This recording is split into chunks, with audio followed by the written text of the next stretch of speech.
السلام عليكم ورحمة الله وبركاته. عاملين ايه؟ منورينا في سنترال المصري. دلوقتي عاملين لكم عروض وعاملين لكم حاجات وجايب لكم بضاعة مش موجودة عند حد.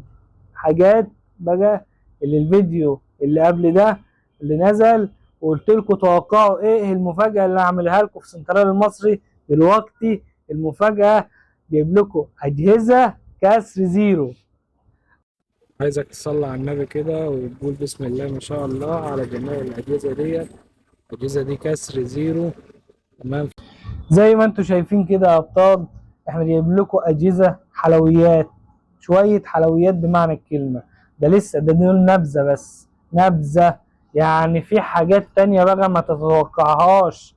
زي ما انتم شايفين كده دول حاجات بسيطة. في بقى ايفونات وفي عوالي وفي حاجات اقل من كده واسعار. وشفت دول الحلويات دي نوت 14 برو وسي 85 برو. يعني حاجات بص خامات مفيش، يعني خربوش بمعنى الكلمة حرفيا كده. حاجة فتحة برشامة وأسعار جملة الجملة. يعني أي محل أو أي تاجر أو أي حد شخص معين عايز يشتري جهاز عليك وعلى سنترال المصري. وشعارنا هنبيع ببلاش كأن الصنف ما جاش. ودي